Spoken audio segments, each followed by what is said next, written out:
향한 하나님의 생각이라는 제목으로 하나님 말씀을 함께 나누기 원합니다. 성도님들과 함께 만나서 이야기하다 보면, 특별히 연세가 지긋하신 분들을 만나서 함께 이야기하다 보면 공통점이 하나 있는 것을 발견하게 됩니다. 그것이 무엇이냐면 우리의 인생이 내가 원하는 대로 되지 않는다는 것입니다. 대부분의 삶들을, 우리 성도님들의 삶을 또 돌이켜보고 저의 삶을 보더라도 내가 계획했던 대로, 내가 원하는 대로 삶이 그렇게 움직여가지 않는다는 것을 우리는 절실히 깨닫게 됩니다. 여러분, 여러분의 인생이 여러분 원하시는 대로 잘 진행되어져 가고 계신가요? 네, 끄덕이시는 분이 아무도 안 계신 것 같습니다. 여러분은 여러분들이 계획하셨던 대로 딱딱 여러분의 인생이 그 계획표대로 진행이 되고 계신가요? 대부분 그렇지 않으실 것입니다. 내가 원하던 대로, 내가 계획했던 대로 우리의 삶이 되어져 가지 않는 것을 우리는 우리의 삶에서 경험하게 되는 것이죠. 오늘 하루를 계획해도 내가 계획했던 대로 딱딱 그렇게 낮아떨어지지 않습니다. 제가 청년 때 교회 이렇게 선배님들, 교회 형들을 보면, 서른을 넘기고도 결혼을 하지 못한 형들을 보면 참 불쌍하게 제가 여겼습니다. 저 나이 되도록 도대체 뭐 하는 건가? 뭔가 좀 부족하니까 저렇게 노총각으로 있는 거지. 제가 그렇게 속으로 생각했었거든요. 근데 제가 결혼을 36에 하게 되었습니다. 저는 제가 결혼을 36살 될 때까지 결혼을 못할지 몰랐거든요. 제 계획으로는 30대 초반에 결혼을 하고 또 아이 이제 자녀들의 계획까지도 가지고 있었는데 제 생각대로 되지 않더라고요. 그래서 36살에 정말 은혜로, 감지덕지로 제가 결혼을 하게 되었습니다. 여러분, 남자분들은 대부분 경험하는 것이지만 인생에서 정말 가고 싶지 않은 곳이 한 군데 있다면 그곳은 군대일 것입니다. 저도 정말 군대 가기 싫었거든요. 군대를 정말 가고 싶어서 가시는 분은 많지 않을 거라고 생각됩니다. 대부분은 정말 그야말로 말대로 끌려가는 것이죠. 어쩔 수 없이 가는 곳이 바로 군대입니다. 저도 군대 입대해서 26개월을 저는 복무를 했습니다. 저는 아직도 그 첫날 아침, 훈련소 첫날 아침 눈 떴을 때가 아직도 생생하게 기억이 납니다. 원래는 기상 나팔이 울려야지 일어나게 되어 있는데 그 전부터 이미 눈이 떠져 있었습니다. 그리고 기상 나팔이 울릴 때까지 혼자 막 생각한 거죠. 도대체 이 생활이 언제 끝날 것인가? 이 하루가 어떻게 지나갈 것인가? 앞으로 어떤 일이 내 앞에 펼쳐질 것인가? 그런 두려움과 그런 마음 가운데 아침에 눈을 떴던 기억이 납니다. 저 입대할 때 사실은 그 군 생활이 좀 줄어든다는 그런 소식이 있었거든요. 우리가 입대할 때 아마 상병이나 병장쯤 되면 몇 개월 정도는 좀 줄어들 거다라는 그런 희망 섞인 소식들이 있었습니다. 그러나 전혀 줄어들지 않았습니다. 그래서 저는 26개월 만기 제대했거든요. 여러분, 어쩌면 우리는 계속해서 우리의 삶 가운데에서 우리가 편하게 느껴지지 않는, 오히려 불편한 우리의 상황과 환경 속으로 거듭해서 우리의 삶이 던져지는 것을 우리는 경험하게 됩니다. 내가 원하고 내가 계획했던 것이 아닌 불편하고 생각지 않았던 그런 삶의 현장 속으로 우리가 던져질 때가 훨씬 더 많은 것을 경험합니다. 내가 원하고 계획했던 삶보다 내가 원하지 않고 내가 계획하지 않았던 삶으로 들어가는 경우들을 우리는 훨씬 더 많이 경험하게 되는 것이죠. 여러분, 오늘 본문에 등장하는 이스라엘 백성들은 하나님께 선택받은 백성들이라고 하는 자부심이 있었습니다. 하나님께 선택받은 그 이스라엘 백성들, 그 사람들은 아마 그 이스라엘 나라, 하나님께 선택받은 이스라엘이 절대로 멸망하지 않을 것이라고 생각했을 것입니다. 그들이 멸망할 것이라고는 생각해 본 적이 없었을 것입니다. 하나님께서 선택하신, 하나님께 선택받은 이스라엘 백성들이 멸망할 것, 예루살렘이 무너지고 예루살렘 성전이 무너질 것이라고는 추호도 생각해 본 적이 없었을 것입니다. 여러분, 그런데 이스라엘이란 나라가 멸망하게 됩니다. 예루살렘이 무너지게 됩니다. 절대 무너질 거라고는 생각해 본 적이 없는 예루살렘 성전이 무너지게 됩니다. 바벨론이라고 하는 강대국의 침입으로 남유다가 멸망하고 수많은 사람들이 포로로 끌려가게 됩니다. 포로로 유배를 가게 되는 것이죠. 여러분, 유배라는 것은, 유배의 핵심적인 의미는 무엇이냐면 원하지 않는 곳에 처하게 된다는 것입니다. 내가 원하지 않는 상황 가운데 내가 처하게 되는 것, 여러분 그것이 유배의 핵심적인 의미입니다. 우리는 그런 의미에서 우리의 삶에서도 종종 그런 유배의 경험을 하게 됩니다. 아까 말씀드렸던 것처럼 남자들이 군대에 가는 것처럼 내가 원하지 않는 상황 가운데 처하는 그 유배를 우리의 삶에서도 때로는 경험하게 됩니다. 어린아이라 할지라도 여러분, 우리 어린아이들이 부모님과 함께 있다가 이제 부모를 떠나서 초등학교에 입학하는 때가 있습니다. 어쩌면 그 아이들에게는 그것이 유배와도 같을 수 있습니다. 저도 저희 아이들 초등학교 1학년 입학할 때가 기억이 나거든요. 가방을 메고 입학하는 뒷모습을 보면서 참 여러 가지 생각이 참 많이 들었던 때가 있습니다. 그 아이들이 학생들이 한 명 한 명 또 한 학년 성장해 가고 중학교를 가고 고등학교를 가고 결혼을 하고 또 군대에 가고 직장을 구하고 우리는 우리의 여러 삶의 자리 가운데에서 유배와 같은 경험을 할 때가 우리의 삶에 있다는 것이죠.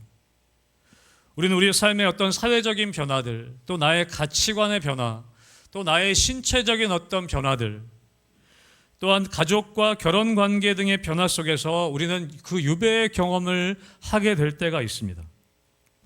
여러분, 이스라엘 백성들은 실제로 오늘 이 전쟁의 포로로 유배를 가게 된 것입니다. 여러분, 침략국의 포로로 끌려가는 이 이스라엘 백성들, 이 사람들이 가장 바라는 것이 무엇일까요? 여러분, 그것은 다시 집으로 돌아오는 것일 것입니다. 유배로 포로로 끌려갔던 그 사람들이 가장 소망하는 것은 빨리 해방이 되어서 집으로 돌아가는 것, 고향으로 돌아가는 것이 가장 큰 소망일 것입니다. 여러분, 군인에게 희망은 무엇이냐면 제대 날짜가 하루하루 앞당겨진다는 것입니다. 그래서 제가 입영 때 어떤 고참이 자기 제대 날짜를 세라고 하는 그런 명령을 내린 고참도 있었습니다. 며칠 남았냐? 333일 남았습니다. 또 매일매일 물어보는 거예요. 며칠 남았냐? 332일 남았습니다. 그리고 왜 이렇게 오래 남았냐고 저를 때리는 적도 있었습니다. 제가 무슨 죄가 있다고. 여러분, 군인에게는 희망이 거기에 있는 것이죠. 제대의 희망이 있습니다. 제대 날짜만 바라보고 하루하루 살아가는 것이죠. 여러분, 바벨론의 포로로 끌려간 사람들에게는 하루속히 이스라엘이 해방되어서 고향으로 돌아가는 것이 유일한 희망이었을 것입니다. 여러분, 그런데 어느 날 정말 그 희망의 메시지가 들려오기 시작합니다. 여러분, 예레미야 28장 11절에 보면 이렇게 말씀합니다. 같이 함께 우리 읽어볼까요? 스크린 통해서 같이 읽습니다. 시작. 모든 백성 앞에서 하나냐가 말하여 이르되 여호와께서 이와 같이 말씀하시니라. 내가 2년 안에 모든 민족의 목에서 바벨론의 왕 느부갓네살의 멍에를 이와 같이 꺾어버리리라 하셨느니라 하매 선지자 예레미야가 자기의 길을 가니라. 아멘. 하나냐라고 하는 선지자가 이렇게 말하는 것입니다. 뭐라고 얘기합니까? 2년 안에 해방될 것이다. 2년 안에 모든 민족의 목에서 바벨론 왕의 멍에를 이와 같이 꺾어버릴 것이다. 여러분, 얼마나 멋진 소식입니까? 여러분, 2년이 짧지는 않지만 그래도 견딜만 하지 않겠습니까? 2년 있으면 해방된다. 2년 안에 해방될 것이다. 여러분, 그 기다렸던 메시지가 들려지는 것이죠. 여러분, 그런데 이 소식은 거짓 소식이었습니다. 진짜 하나님의 말씀이 아니었습니다. 여러분, 이 이후에 하나님께서 예레미야 선지자를 통해서 다시 이렇게 말씀하십니다. 진짜 말씀하시는 것이죠. 예레미야 28장 15절의 말씀을 같이 함께 스크립트 읽어보겠습니다. 시작. 선지자 예레미야가 선지자 하나냐에게 이르되 하나나여 들으라. 여호와께서 너를 보내지 아니하셨거늘 내가 이 백성에게 거짓을 믿게 하는도다. 아멘. 여러분, 거짓 선지자의 특징이 무엇이냐면 사람들이 듣고 싶어하는 말을 한다는 것입니다. 하나님이 전하라고 하시는 말씀이 아니라 사람들이 듣고 싶어하는 말을 한다는 것이죠.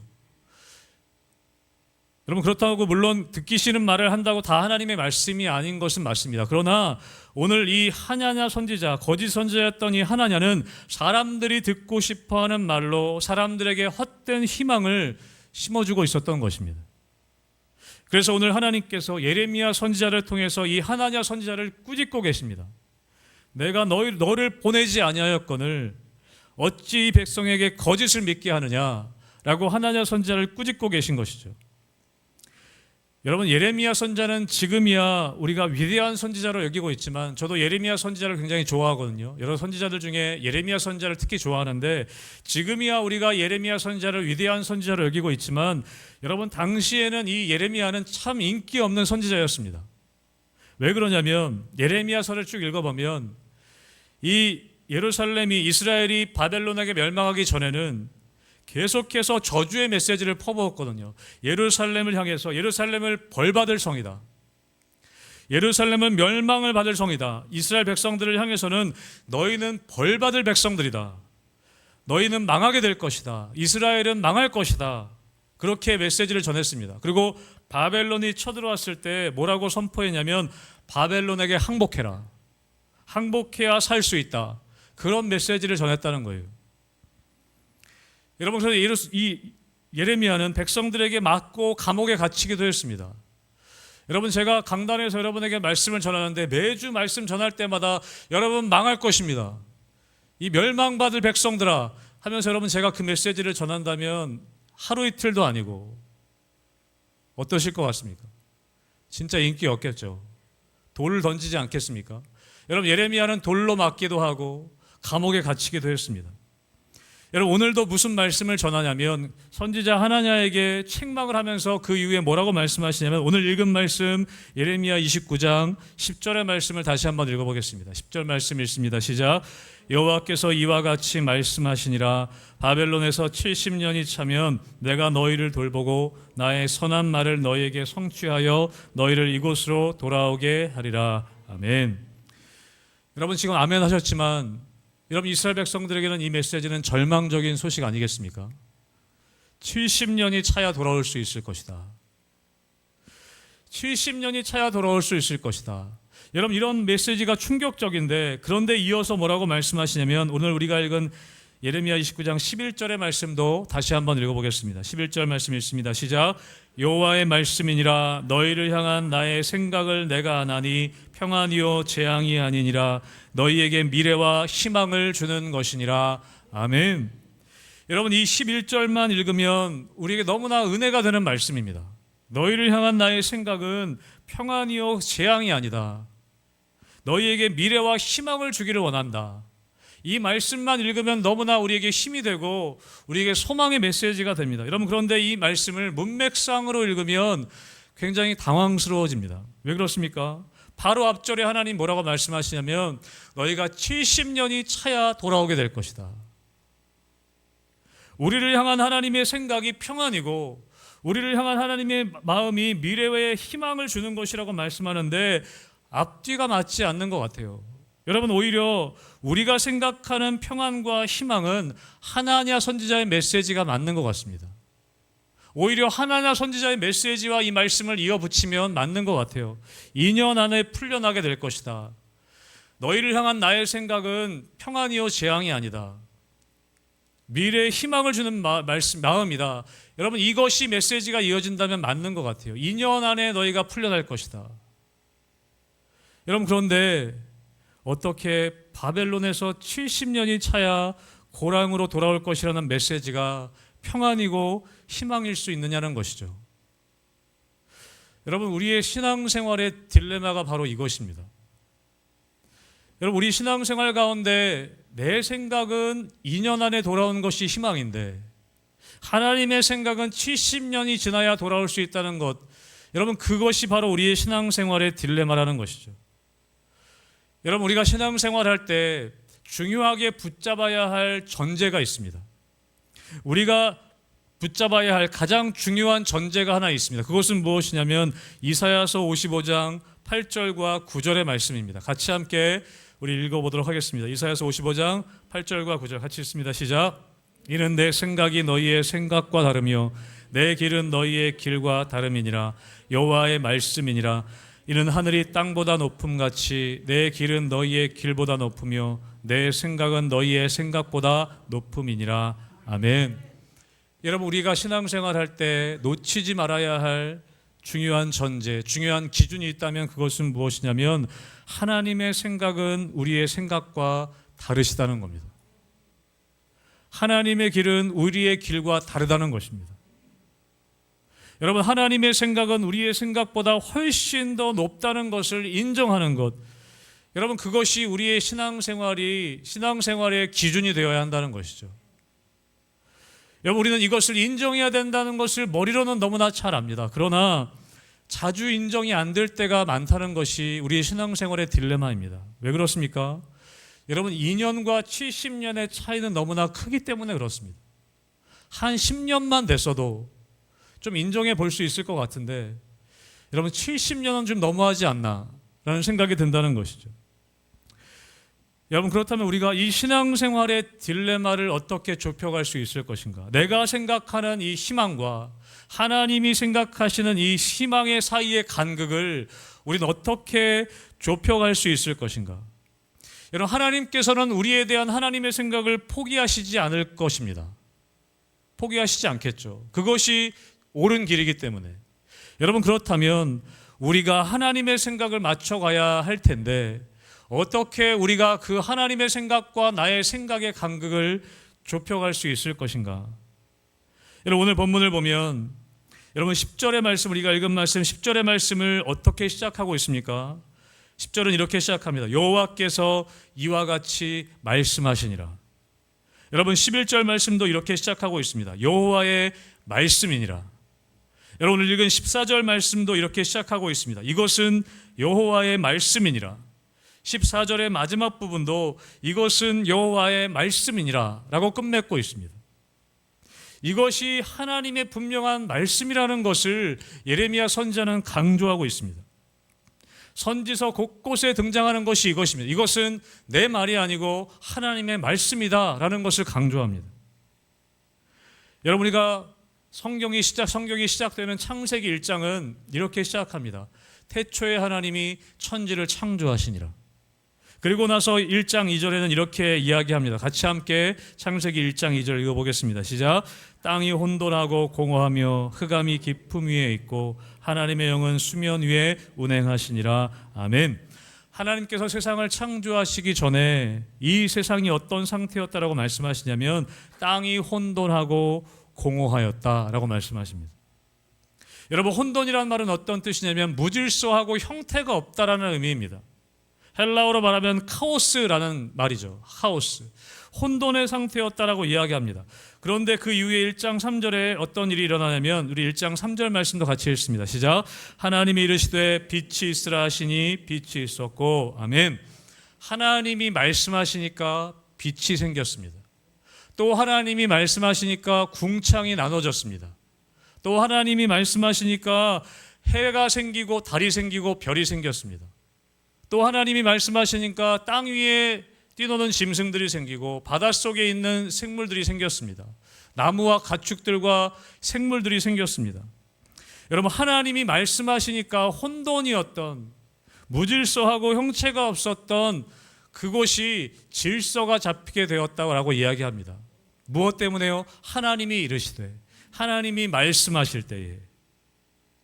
여러분, 지금 포로로 끌려와 있는 이 이스라엘 백성들, 도대체 어떻게 살아야 할지, 앞으로 뭘 먹고 살아야 할지, 언제 내가 고향으로 돌아갈 수 있을지, 여러분, 정말 뒤죽박죽 아무것도 없는, 정말 무질서하고 형체가 없는 것 같은 그 삶의 자리에 지금 이스라엘 백성들이 처하게 된 것입니다.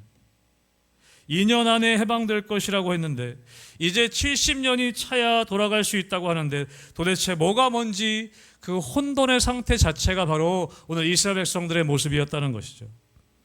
여러분, 그런데 오늘 예레미야를 통해서 어떤 것이 선포됩니까? 여호와의 말씀이니라. 하나님의 말씀이니라. 하나님의 말씀이 선포되었다는 것이죠. 여러분, 우리의 신앙생활의 딜레마, 여러분, 우리의 신앙생활의 혼돈은 하나님의 말씀이 정말 강력하게 임할 때 정리가 되는 줄로 믿습니다. 하나님의 말씀이 임할 때 정리가 되는 거예요. 여러분, 요즘에 TV 프로그램들을 보면 이 각 분야의 전문가들이 나와서 강의 형식으로 이야기하는 프로그램들이 굉장히 많아졌습니다. 어떤 자녀 양육에 관련돼서 자녀 양육의 전문가가 나와서 패널들과 함께 이야기하거나 방청객들의 질문을 받고 이 전문가가 정리해서 이야기해 줍니다. 때로는 어떤 사람 관계, 사람 관계의 전문가가 나와서 사람 관계를 어떻게 하면 되는지 이야기해주고 결론을 내려주는 그런 프로그램들도 있습니다. 때로는 부부 문제가 있을 때 그 부부 문제 전문가가 나와서 가정 문제를 어떻게 해결해야 될지 그런 솔루션을 주고 그런 이야기를 하고 정리해주는 그런 프로그램들이 굉장히 많이 있습니다. 저도 그런 프로그램들 보면서 사람 관계는 이렇게 해야 되는 거구나.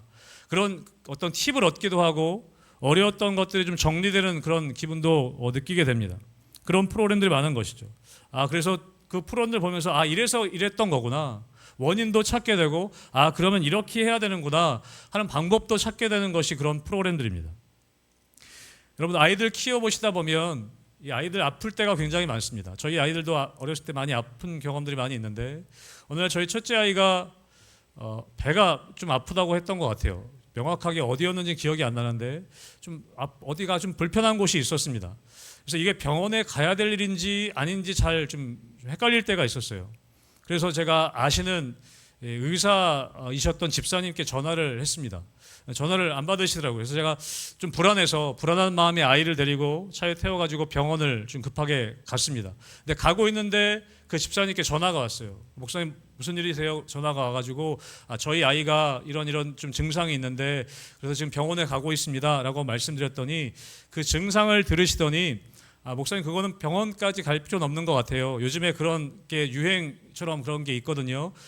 약국에 가서 이 약 드시면 금방 날 겁니다. 그 말을 들으니까 제가 안심이 되더라고요. 그렇구나. 그리고 핸들을 바로 돌렸습니다. 그렇게 하면 되는구나. 그리고 약국에 가서 약을 먹였더니 또 괜찮아지더라고요. 여러분 우리가 전문가의 이야기를 들으면 복잡했던 우리의 마음이 정리가 될 때가 있습니다. 안심이 될 때가 있습니다. 근데 사실 때로는 더 혼란스러워질 때도 있긴 합니다. 여러분 우리가 교육에 있어서 우리 부모님들 관심이 많으시잖아요. 근데 교육에 있어서 전문가들의 이야기가 좀 많이 달라지는 경험들이 있거든요. 그래서 어떨 때는 프랑스 교육이 좋다고 해서 프랑스 엄마처럼 해야 된다. 한때 그게 유행했던 때가 있습니다. 또 좀 지나니까 핀란드 교육이 진짜 좋다더라. 그런 또 유행이 돈 적이 있어요. 핀란드 교육에서 미래 교육을 답을 얻는다. 그런 그런 강의들도 막 있었거든요. 그리고 저희 집에 보면 저희 아이들 어렸을 때 사두었던 책들이 있습니다. 부모라면 유대인처럼 그런 책들이 있거든요. 하브르타 교육법. 그래가지고 그때 유행했던 교육 책들이 있어요. 그런 책들을 이렇게 사놓은 경험들이 있습니다. 그래서 이렇게 했다가도 해보고 저렇게 해보기도 하고 어쩔 때는 좀 혼란스러운 경우도 있긴 하지만 어쨌든 여러분 사람들은 전문가의 말에 귀를 기울이고 혼란스러운 삶의 문제들을 해결하고자 합니다. 여러분 하물며 이 땅에 하나님이 보시기에 정말 그 고만고만한 사람들 중에 전문가라고 하는 사람들의 이야기를 듣고도 뭔가 정리되는 경험이 우리 가운데 있는데 여러분 우리 이 땅을 창조하신 하나님께서 말씀하시면 여러분 우리의 삶이 정리되지 않겠습니까? 우리를 창조하시고 가정을 만드시고 이 땅을 창조하신 하나님께서 우리에게 말씀하실 때 우리의 삶의 문제들이 정리되지 않겠습니까? 여러분 오늘 예레미야 선지자는 계속해서 강조하는 게 그거예요. 이건 하나님의 말씀이다. 이 땅의 어떤 전문가의 어떤 견해가 아니라 이것은 하나님의 말씀이다. 이건 내 말도 아니고 이것은 하나님의 말씀이라는 것을 오늘 계속해서 강조하고 있다는 것입니다. 지난번에도 말씀을 함께 나눴지만 여러분 이스라엘 백성들이 애굽을 탈출하고 출애굽하고 40년 동안 광야 생활을 합니다. 여러분 광야도 유배와 마찬가지인 것이죠. 내가 원하지 않는 상황들을 자주 마주하게 되는 것이 광야입니다.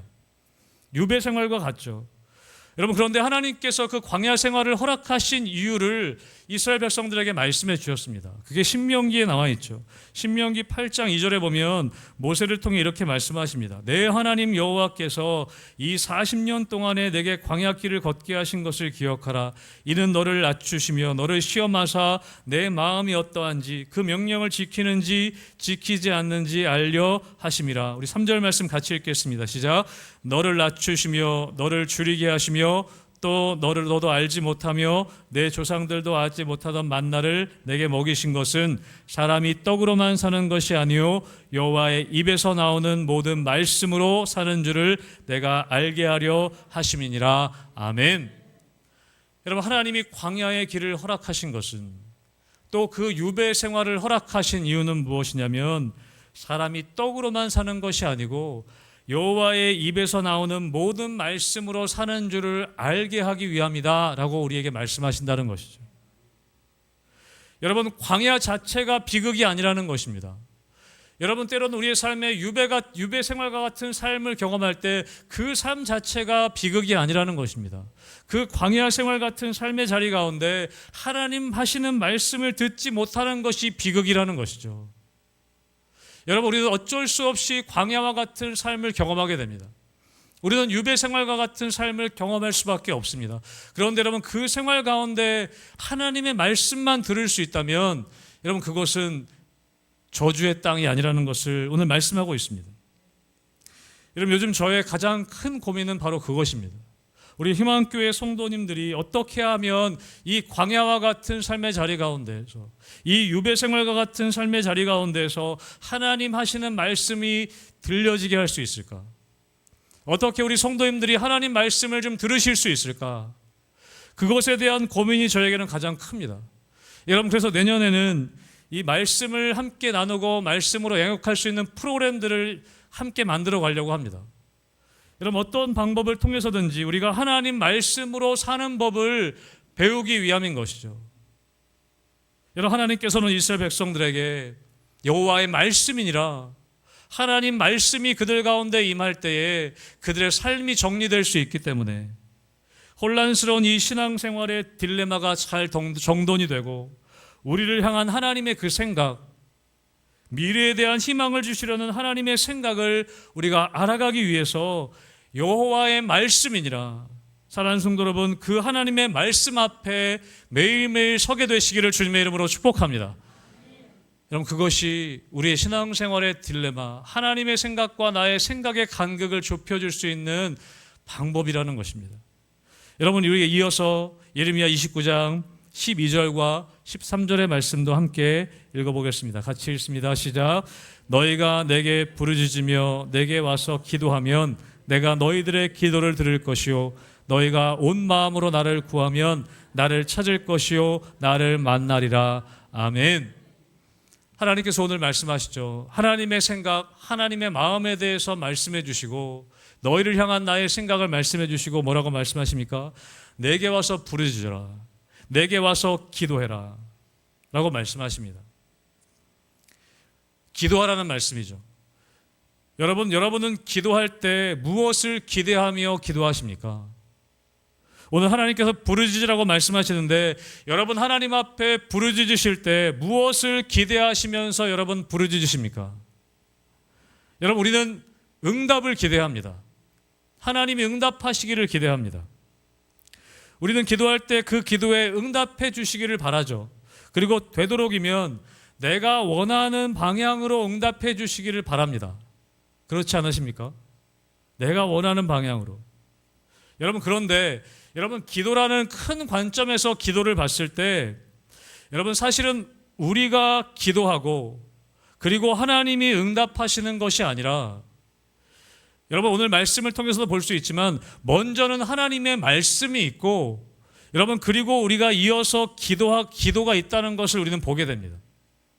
무슨 말씀이냐면, 여러분, 오늘 본문에서 보면 11절에서 먼저 하나님께서 우리에게 말씀해 주십니다. 너희를 향한 나의 생각은 평안이고 재앙이 아니다. 너희에게 미래와 희망을 주고자 하는 것이다. 하나님은 먼저 하나님께서 우리에게 말씀을 주십니다. 그리고 나서 뭐라고 하시냐면, 그리고 나에게 부르짖고 나에게 기도해라 라는 말씀이라는 것이죠. 여러분, 먼저 말씀이 있고 그 다음에 기도라는 것입니다. 여러분, 믿음도 마찬가지이죠. 우리가 뭔가 믿어야겠다라고 생각해가지고 하나님이라는 신이 정말 높고 위대한 신이니까 내가 하나님을 찾아서 하나님을 찾아갔더니 하나님이 우리를 받아주신 것이 아니라, 여러분, 믿음이라는 것은 무엇이냐면 하나님이 먼저 우리를 찾아오신 것입니다. 하나님 먼저 우리를 사랑하신 것입니다. 여러분, 어떤 의미일까요? 여러분, 우리는 기도를 생각할 때 우리가 먼저 기도하고 그리고 하나님께서 우리의 생각에 맞춰서 응답해 주시기를 바라는 것, 그것이 기도라고 생각합니다. 여러분, 그런데 순서가 바뀌었다는 거예요. 여러분, 우리의 기도가 먼저가 아니라 하나님의 말씀이 먼저 있고 우리가 기도함을 통해 그 말씀에 우리의 생각을 맞춰가는 것이 기도라는 것입니다. 그럼 무슨 말씀인지 이해가 되십니까? 우리는 지금 거꾸로 하고 있는 거예요.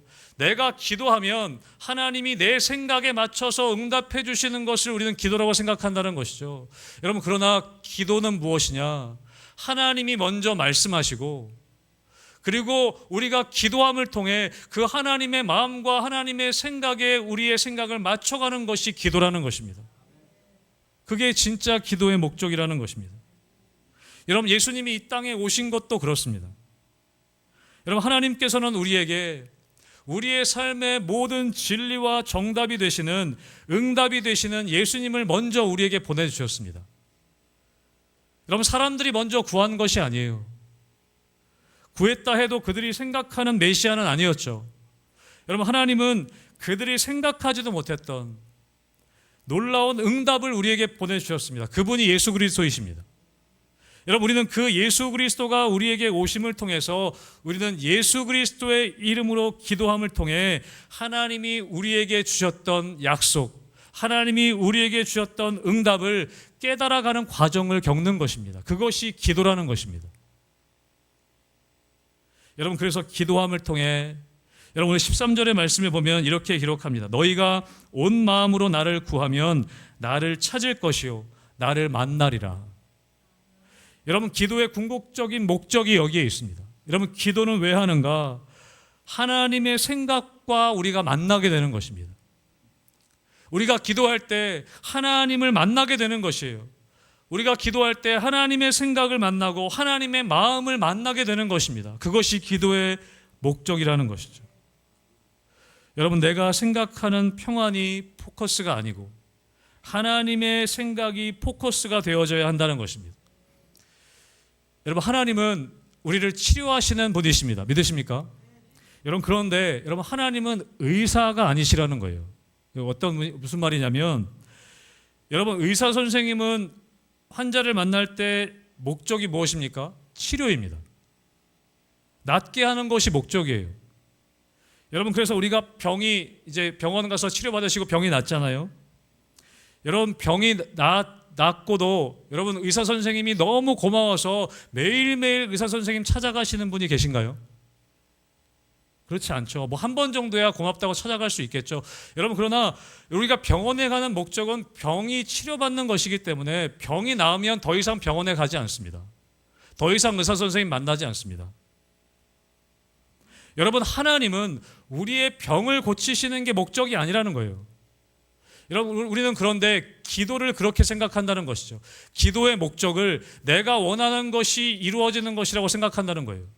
여러분, 그렇게 생각하면 병원에 가는 것처럼 내 기도가 응답되었다. 그러면 더 이상 병원에 가지 않아요. 더 이상 하나님 만나러 가지 않습니다. 우리의 기도 생활이 이럴 수 있다는 거죠. 여러분, 그런데 기도의 목적은 무엇이냐면 하나님을 만나는 데 있습니다. 하나님을 만나다 보면 병이 나을 수도 있겠죠. 하나님을 만나다 보면 내가 원하는 것이 응답될 수도 있겠죠. 그러나 그것 자체가 목적이 아니기 때문에 우리는 계속해서 하나님을 만나러 가는 것입니다. 사랑하는 성도 여러분, 여러분의 기도의 목적이 바뀌게 되시길 주님의 이름으로 축복합니다. 하나님을 만나야 되는 거예요. 하나님을 만나는 것입니다. 하나님의 마음을 경험하게 되고 하나님의 생각을 경험하게 되는 것입니다. 여러분, 2년이 아니라 70년은 재앙이죠. 누가 봐도 재앙입니다. 여러분, 그러나 70년이 평안이 되고 70년이 희망이 될 수 있는 것은 하나님의 생각과 하나님의 마음을 알게 될 때, 우리는 70년이라 할지라도 그것이 평안이고 그것이 희망으로 믿어지게 되는 것입니다. 여러분, 우리는 늘 현상에 관심이 많아요. 우리에게 일어나는 상황에 관심이 많습니다. 그래서 우리는 불평하는 것이죠. 하나님, 이 상황이 도대체 무슨 평안입니까? 이게 재앙이지 무슨 평안입니까? 우리는 우리의 삶의 환경을 통해 하나님의 사랑을 평가할 때가 있습니다. 여러분, 그러면 하나님을 제대로 이해할 수가 없습니다. 여러분, 우리를 향하신 그분의 사랑에 응답되시는 예수 그리스도를 통해 하나님을 알 수 있게 되는 것입니다. 예수님을 믿음을 통해 우리의 상황에 대한 해석의 능력이 달라지게 되는 것이죠.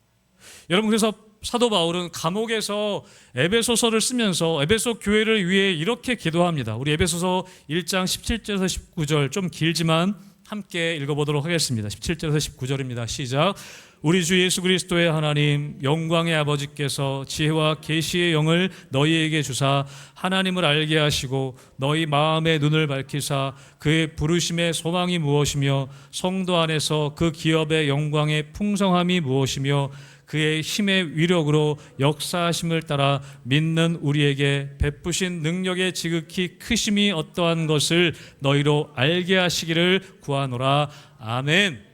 길게 써놨어요. 한숨에 이 기도문을 아마 쓴 것 같은데, 여러분, 핵심은 무엇입니까? 이 기도를 통해 구하는 것이, 사도 바울이 구하는 것이 무엇입니까? 하나님, 에베소 교회 성도들로 하여금 하나님을 좀 알게 해 주십시오.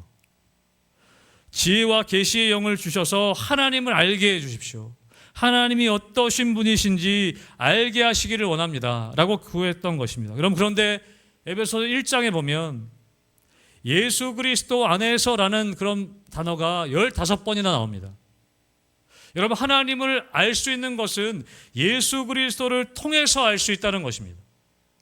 여러분, 하나님께서는 이미 우리의 삶에 응답되시는 모든 삶의 문제에 정답되시는 예수 그리스도를 우리 가운데 보내주셨다라고 말씀하십니다. 여러분, 그 예수님이 여러분의 삶에 정답되시는 줄로 믿으시기를 주님의 이름으로 축복합니다. 진리시라는 거예요. 우리를 진리로 인도하시는 것입니다. 여러분, 예수님의 이름으로 우리가 기도할 때 우리는 하나님의 생각과 하나님의 마음과 만나게 되는 것입니다. 하나님 아버지와 만나게 되는 것입니다. 누구를 통해? 예수 그리스도를 통해.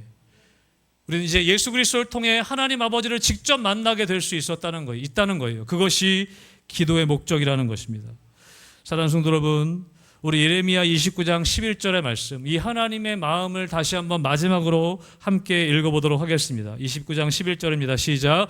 여호와의 말씀이니라 너희를 향한 나의 생각을 내가 아나니 평안이요 재앙이 아니니라 너희에게 미래와 희망을 주는 것이니라.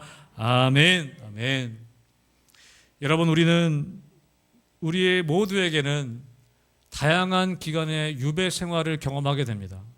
기간의 차이는 있지만 우리 모두는 광야와 같은, 또 포로로 끌려간 것 같은 그 유배의 경험을 우리는 하게 됩니다.